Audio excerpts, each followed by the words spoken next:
Hi friends, मैं मिथुन। आज मैं साइंस का क्वेश्चन स्टार्टिंग कर दिया हूँ। चलिए, पहला क्वेश्चन है 152 का। आयनिक यौगिक के बारे में निम्नलिखित में कौन सा कथन सही है? आयनिक यौगिक के बारे में चलिए पढ़ लेते हैं। पहला क्या है? आयनिक यौगिक पानी में घुलने पर बिजली का संचरण करते हैं। सही बात है। दूसरा ले लीजिए, कहता है आयनिक यौगिक पानी में अघुलनशील है। गलत बात। तीसरा ले लेते हैं, आयनिक यौगिक क्रिस्टलीय ठोस होते हैं। सही बात है। यानी 1 और 3 सही है। 1 और 3 सही है, यानी आपको ऑप्शन होगा पहला सही हो जाएगा। चलिए अगला क्वेश्चन ले लीजिए। कहता है निम्नलिखित यौगिक में से एक का समाधान बिजली का संचरण करे, वो यौगिक है कौन? तो वो है HCl। HCl है ना, जो सब बिजली के साथ संचरण कर देता है। चलिए अब 154 के देख लीजिए क्वेश्चन। निम्नलिखित में से कौन सी आयनिक यौगिक नहीं है? मतलब कौन सा आयनिक यौगिक नहीं है? तो ऑप्शन ले लीजिए। पानी में घुलनशीलता है। अगला, उच्च गलनांक और क्वथनांक। गलत। ठोस अवस्था में विद्युत का चालकता ये नहीं होता है। ठोस अवस्था में विद्युत का चालक नहीं हो सकता है, यानी बी आपको सी आंसर हो जाएगा स्टार्ट। अगला, निम्नलिखित में कौन सा यौगिक प्राकृतिक में आयनिक नहीं है? ये हो सकता है कार्बन टेट्राक्लोराइड। Carbon tetrachloride. चलिए अगला, आयनिक यौगिक में घुलनशील है, यानी आयनिक यौगिक में कौन सा घुल सकते हैं? तो आयनिक यौगिक में पानी घुल सकता है। वाटर।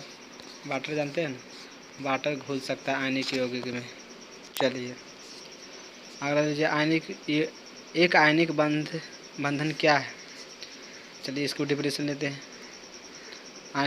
आयनिक बंधन दो परमाणुओं के बीच इलेक्ट्रॉनों के बंटवारे में से बनता है। ये नहीं होता है। अच्छा, यह एक बंधन है जो इलेक्ट्रॉन के एक परमाणु से दूसरे परमाणु में हस्तांतरण करता है। ये सही बात है, यानी आपको बी वाला आंसर सही हो जाएगा। चलिए अगला, सोडियम ऑक्साइड यौगिक में मौजूद आयनों के नाम बताइए। यानी सोडियम ऑक्साइड में कौन सा आयन मौजूद होता है? तो ऑप्शन है सोडियम आयन, ऑक्साइड आयन, यानी इनमें से दोनों, ये दोनों है ना जो उपस्थित रहता है। चलिए अगला लीजिए, निम्नलिखित में कौन सा विद्युत यौगिक है? विद्युत यौगिक इनमें से कौन सा है? तो कॉपर सल्फेट इता है, कैल्शियम नाइट्रेट ई भी है, मैग्नीशियम ऑक्साइड ए भी है। उपयोग में थे सब सही है, यानी चारों का चारों सही है। अगला ले लीजिए, कैल्शियम आयन का इलेक्ट्रॉनिक विन्यास कितना होता है? यानी कैल्शियम की परमाणु संख्या 18 होता है, और उसको पहले लिया जाता है 2, उसके बाद 8, उसके बाद फिर से 8, तो कितना हुआ? 2 18 16 और 2 18। यही आप देखिए ऑप्शन में कौन होगा, तो ये आपको हो जाएगा डी वाला आंसर आपको सही हो जाएगा। चलिए अगला लीजिए, निम्नलिखित में कौन सा कथन सत्य है? तो ऑप्शन है पहला, भारत का पहला प्रायोगिक भूस्तर उपग्रह था। सही बात है। दूसरा लीजिए, सोवियत संघ द्वारा भारत के पहले प्रायोगिक उपग्रह की सहायता की गई थी। सही बात है। परियोजना भारत का पहला स्वदेश निर्मित उपग्रह था। सही बात है, यानी ऑल ऑफ द करेक्ट, मतलब सब हो जाएगा आपको सही इसमें से। DRDO का मुख्यालय कहाँ है? यानी DRDO का मुख्यालय कहाँ है? यही है नई दिल्ली में। कहाँ है? नई दिल्ली में है। इसको DRDO का अध्यक्ष पूछेगा, DRDO का अध्यक्ष तो यह है जी सतीश रेड्डी। जी सतीश रेड्डी, याद कर लीजिएगा, जी सतीश रेड्डी। चलिए अगला क्वेश्चन लीजिए, IRNSS-1E भारतीय क्षेत्रीय नेविगेशन सैटेलाइट सिस्टम IRNSS में 5वां उपग्रह है। किस वाहन ने इस लॉन्च किया था? ये किया था PSLV-31, ये आपको लॉन्च किया था वाहन। चलिए अगला ले लीजिए, IRNSS के बारे में निम्नलिखित में कौन सा कथन सही गलत है? तो ऑप्शन है पहला, अब तक इसके 4 उपग्रह लॉन्च हो चुका है। तो ये सही बात होगा। अगला ले लेते हैं, अगला पढ़ते के बाद पता चलेगा। यह मानचित्र और ट्रैक सेवाएं प्रदान करता है। और डी में इसे आंध्र प्रदेश के श्रीहरिकोटा सतीश धवन अंतरिक्ष केंद्र ने SSR PSLV रॉकेट मतलब लॉन्च किया गया था। तो इसे मतलब हाँ ये सही बात है, PSLV मतलब लॉन्च किया गया था। अगला लीजिए, निम्नलिखित में कौन सा देश है ना जो क्रायोजेनिक इंजन तकनीक नहीं है? तो कनाडा में क्रायोजेनिक तकनीक नहीं होता है। अगला ले लीजिए 166, निम्नलिखित में कौन सा भारत का सबसे भारी रॉकेट है? तो ये है GSLV Mark 3, ये सबसे भारी मार्क आती है वजन का है रॉकेट।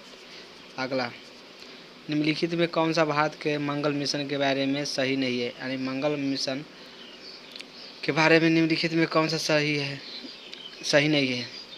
तो ऑप्शन है, इसे 5 नवंबर 2012 को लॉन्च किया गया था पहले। दूसरा, यह भारत का पहला इंटरप्लेनेटरी मिशन था। अगला ले लीजिए, इसरो मंगल पर पहुंचने वाला चौथा अंतरिक्ष एजेंसी बन गया। अगला ले लीजिए, भारत मंगल की रक्षा में पहुंचने वाला पहला एशियाई राष्ट्र है। ये सब सही है, लेकिन पहला वाला गलत है। ये वाला इसे 5 नवंबर को नहीं, आपको ये वाला गलत हो गया। अगला चलिए, निम्नलिखित में कौन सा चंद्रयान 1 के बारे में सही नहीं है? चलिए ऑप्शन ले लीजिए। एक है, इसे भारतीय अंतरिक्ष अनुसंधान संगठन के अक्टूबर 2008 में लॉन्च किया गया था। इधर सही बात है। अगला बी ले लीजिए, भारत ने PSLV XL रॉकेट क्रम संख्या C-13 का उपयोग करके अंतरिक्ष यान का प्रक्षेप किया था। अच्छा, सी हो गया आपको, तो आपको आंसर होगा इसमें से ए, बी, सी वाला आपको आंसर सही हो जाएगा। चलिए अगला, Thumba equatorial rocket launching station TIRLS कहाँ उपस्थित है? TIRL कहाँ उपस्थित है? तो यह केरला में। कहाँ उपस्थित है? केरला में। चलिए अगला लीजिए, मानव शरीर के किस हिस्से में सबसे भारी संख्या में स्वेट ग्लैंड मौजूद होते हैं? तो ये होते हैं हाथ की हथेली में। उजला हाथ की हथेली में उपस्थित रहता है।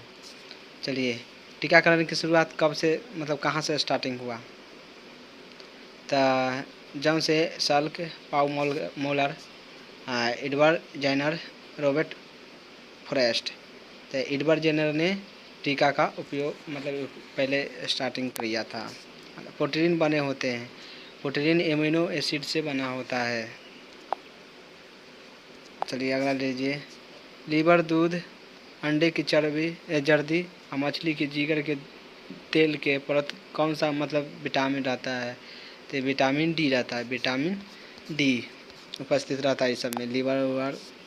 अगला लीजिए, अगला क्वेश्चन क्या है? हरगोविंद खुराना ने क्या किया था? सरल DNA का संश्लेषण, आनुवांशिक कोड का समझाना, ये सही बात है। आनुवांशिक कोड को समझाना ये खोज किया था। अगला लीजिए, उस कोरोना वायरस का नाम बताइए जो मानव को मारता है। कौन सा है जो कोरोना वायरस को मारता है? तो ये है सार्स SARS। ये सार्स है जो कोरोना को मार देता है, मतलब मानव को मारता है, सॉरी। चलिए अगला ले लीजिए, प्रोटीन के शरीर के किस अंग में पाचन शुरू करता है? यानी प्रोटीन किस अंग में से स्टार्टिंग करता है पचाना? तो ये करता है स्टमक यानी पेट से। स्टमक यानी पेट से प्रोटीन पचाना स्टार्टिंग करेगा। अगला, उस अम्ल का नाम बताइए जो पेट में संचालित रहता है यानी उपस्थित रहता है। तो HCl स्टमक में उपस्थित रहता है। चलिए अगला, निम्नलिखित में कौन सा वैज्ञानिक जड़ता किनेमेटिक समीकरण खोज आदि के कानून में से संबंधित है? तो अगला ले लीजिए ऑप्शन। अगर इनमें है जी मार्कोनी, ए फर्मी, गैलीलियो उपयोग में से कोई सही नहीं है। सही बात है, इनमें से कोई सही नहीं है। अगला लीजिए, वायरलेस टेलीग्राफी रेडियो और वायरलेस मालिश का आविष्कार किसने किया था? यानी वायरलेस टेलीग्राफी रेडियो का आविष्कार किसने किया था? तो ये किया था जी मार्कोनी, इस सब का आविष्कार। अगला, निम्नलिखित में कौन सा वैज्ञानिक इलेक्ट्रॉनिक की खोज किया था? इलेक्ट्रॉन पर। तो ये किया था जे थॉमसन। जे थॉमसन ने इलेक्ट्रॉन का खोज किया। प्रोटॉन को, इलेक्ट्रॉन का खोज किया। वैज्ञानिक न्यूटन का भौतिक में निम्नलिखित में कौन सा उत्कृष्ट योगदान है? तो इनमें से ऑल है, सब इनमें से उपस्थित है। अगला लीजिए ऑप्शन, फिजिक्स में वैज्ञानिक अर्टो हॉर्न और अस्टरमैन का क्या योगदान है फिजिक्स में? तो निकोलस फ्यूजन यानी परमाणु का विखंडन।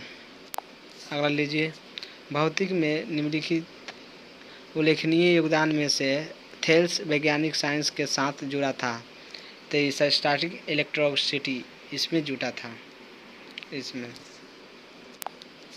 अगला, वैज्ञानिक मिलिकन के साथ भौतिक में निम्नलिखित में कौन सा शानदार योगदान दिया था? तो ये दिया था इलेक्ट्रॉन चार्ज, सबसे ज़्यादा योगदान दिया था। आगे चलिए, निम्नलिखित में कौन सा भौतिक के परमाणु योगदान और वैज्ञानिक न्यूटन के साथ जुड़ा था? तो ये जुड़ा था लॉ ऑफ कूलिंग। आपको पहला ऑप्शन सही हो जाएगा। अगला ले लीजिए, वैज्ञानिक हेनरिक हर्ट्ज का भौतिक में योगदान निम्नलिखित में किसके साथ जुड़ा था? तो ये जुड़ा था आपको इलेक्ट्रोनेगेटिव वेव, इसके साथ जुड़ा था। अगला ले लीजिए, निम्नलिखित में कौन सा एक प्राथमिक खाद्य उत्पादक नहीं है? तो सब्जी और दूध, अनाज और फल। तो इसमें से दूध है जो नहीं है उपस्थित। अगला, कौन सी सब्जी विटामिन ए और सी प्रचुर में रहता है? तो इसमें रहता है ए और सी, लेड की उंगली मतलब लेडी फिंगर मतलब भिंडी।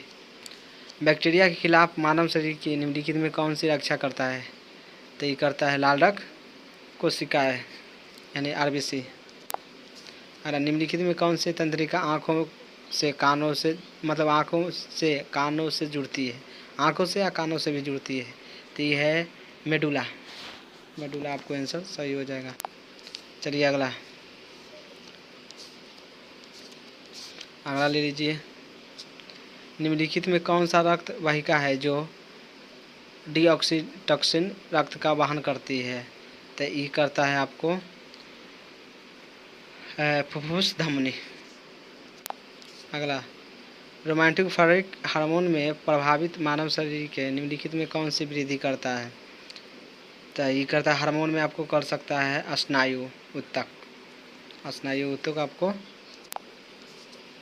चलिए, रोग और उसके प्रभावित हिस्से का सही मेल चूज कीजिए। तो इनमें कायरिस रिंग वॉरन मैग्नेटिक्स आपने हुआ। तो ये क्रीज शरीर के उत्तक है, ये सही बात है। आपको सी आंसर है ना जो गलत हो जाएगा, ये दांत के नहीं है, टीथ। अगला लीजिए।